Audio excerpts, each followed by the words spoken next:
Yo, what is up mga boss? So for today's vlog, pag-uusapan natin kung ano ang quick shifter. So ang Kawasaki Ninja 400, basically wala siyang quick shifter. Ito ay aftermarket na product. So itong Ninja 400 ko, meron na siyang quick shifter. So ginagamit itong quick shifter mga boss sa MotoGP, sa mga racetrack. So napaka-useful nito kasi nga mag-change gear tayo without decreasing the speed and without using the clutch. Alright, so papakita ko sa inyo kung paano gumagana yung quick shifter. Alright, so first gear, second gear, ito yung kamay ko, third gear, ito na yung throttle, fourth gear,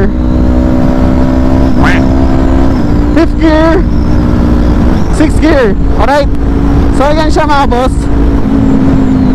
Malaking tulong to pagka nasa racetrack tayo. Hindi natin kailangan mag-decrease ng speed, hindi natin bibitawan yung ating throttle. At the same time, hindi tayo gagamit ng clutch. So ulitin ko, from 7 to 6 gear lang siya applicable. Kasi from the first gear to second gear kailangan natin mag-clutch. So sa mga newer big bikes, mga newer sport bike, meron ng factory quick shifter. Kumbaga meron na siya naka-install talaga from the factory. And pwede rin to sa mga small displacement, around 20,000 to mga boss. So ito siya. So wala akong makita dito sa Pinas ng ganitong product. So galing siya ibang bansa mga boss. At yun nga, pagka kinonvert natin, nasa halagang 20,000 siya.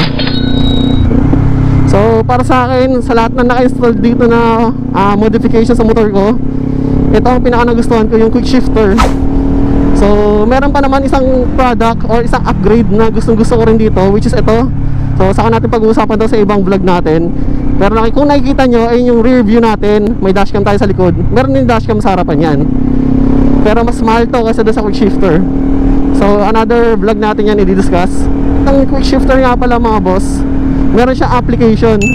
So nako-configure natin na maayos yung settings based sa ating preference. Alright, saka papakita ko rin kung ano yung tsura ng quick shifter. Maliit lang siya, nasa loob ng motor. So ayan, uwi muna tayo at papakita ko sa inyo kung paano ginagamit yung application na quick shifter and yung itsura niya. Let's go!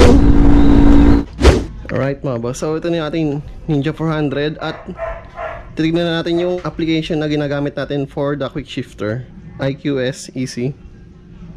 Tapos kailangan natin i-on yung location. So yan siya mga boss, quick shifter EC. Makikita natin dito yung ating RPM. Yan yung pulse per rev. First RPM yan, nakaset ng 2.5 hanggang 12,000. Tapos yung sensor type, yan, sensor value, cutoff delay, yung sensor threshold, cutoff times. Basically nandyan siya lahat mga boss. Tapos pwede siya manual configuration. Yan, setup wizard, ito yung parang yung EC detector niya para mag set up yung quick shifter. Ito pwede ka mag-save ng mga preset mo. Bypass mode, hindi ko pa alam yan. And RPM setup. So buksan natin yung motor mga boss. And makikita natin yung ating ano dito, yung RPM. And try natin yung pompa.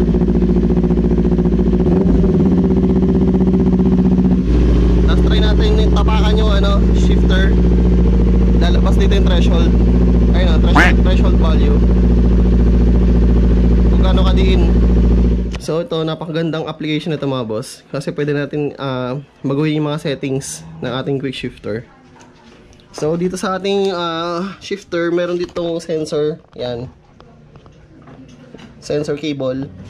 So nandito yung ating quick shifter. Buksan ko lang yung upuan mga boss. So isa sa gusto ko dito sa Ninja, yan, quick release yung kanyang upuan. Takin mo lang. Yung. So ito yung quick shifter natin mga boss. Yan, quick shifter EC. So Hilltech yung gumawa na ito mga boss. Yan, Hilltech. So pwede nyo search sa website nila yung kanilang product or yung mga products nila. Marami silang products mga boss.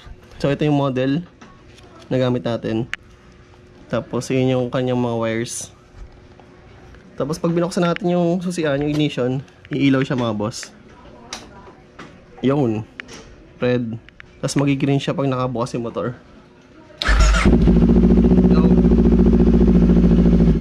So sa mga gusto mag-avail nito mga boss, yan, search nyo lang tong product na to, Quick Shifter EC. So napakagandang product nito. And that's it mga boss. So dito yung nakakabit sa ating Kawasaki Ninja 400.